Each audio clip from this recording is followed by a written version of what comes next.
Hi everyone. This is a quick overview of Hindu Arabic numbers, or as they're better known to us as base 10 numbers. Base 10 numbers reflect a base 10 place value system, which means that every place is assigned some value of 10. The smallest value of 10 is 10 to the 0, or the ones column.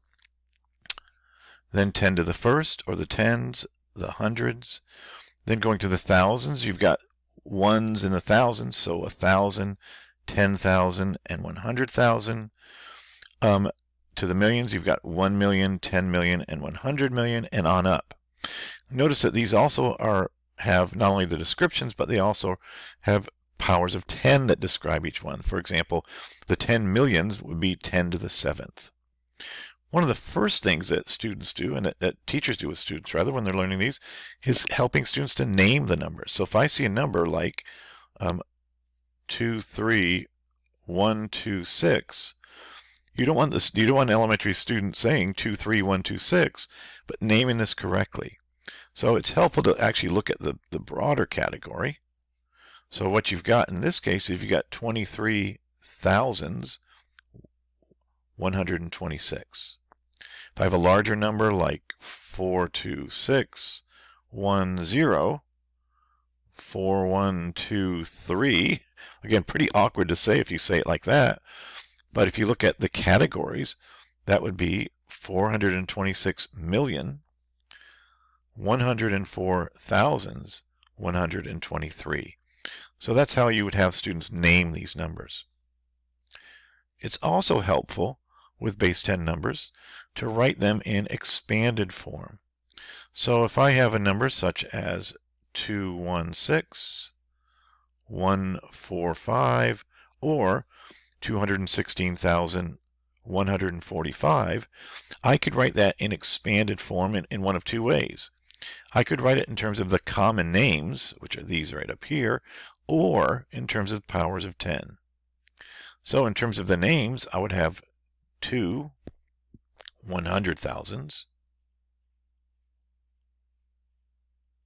plus I've got 1 10,000 plus 6 thousands plus 100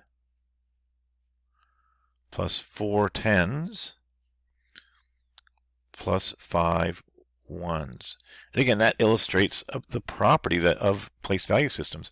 Each value, each digit in the number has a place and thus has a value assigned to that place. You could also write these in terms of powers of 10. This would be 2 100,000 is 10 to the 5th, plus 1 10,000, which is 10 to the 4th, plus 6 thousands, 10 to the 3rd, plus 1 100, 10 squared, plus 4 tens, 10 to the 1st, and lastly plus 5 ones, and a 1 is 10 to the 0.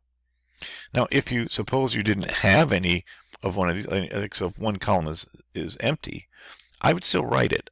For example, if there were no thousands in my number, then what I would do is I wouldn't just skip over it necessarily, because when you're trading, it's helpful to know what you have, especially with subtraction, and I don't have any thousands, so I've got to trade up.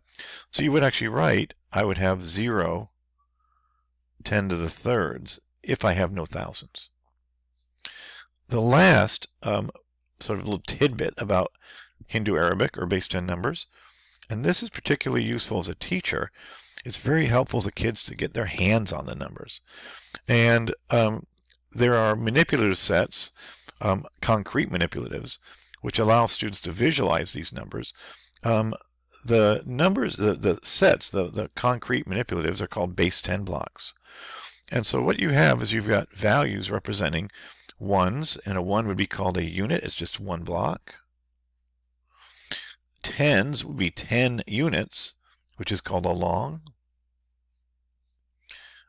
Hundreds, which are 10 longs or 100 units, it's a 10 by 10 square, is called a flat.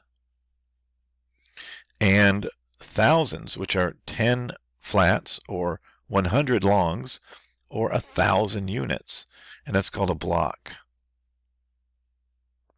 There used to be many good applets online, virtual applets, which allowed you as a teacher to use base 10 blocks and allow the kids to use base 10 blocks online if you don't have concrete sets for each student. There is one that's good. The only downside with it is it doesn't have any blocks, so you're sort of limited to for using this website just to the the flats, longs, and units. Nonetheless, it's a good teaching tool, and if you are doing your homework, you might want to use the site to quickly come up with the numbers you're looking for. So I'll do a few. Remember, it's only hundreds. Say we have 342. And remember, it's helpful. What is that in terms of expanded form? That is 3 100s plus 4 10s plus 2 1s, or in terms of base 10 blocks, 3 flats, 4 longs, and 2 1s. Now, I've got the site pulled up. I'll go to it right now. So I need 342. So I just grab the flats.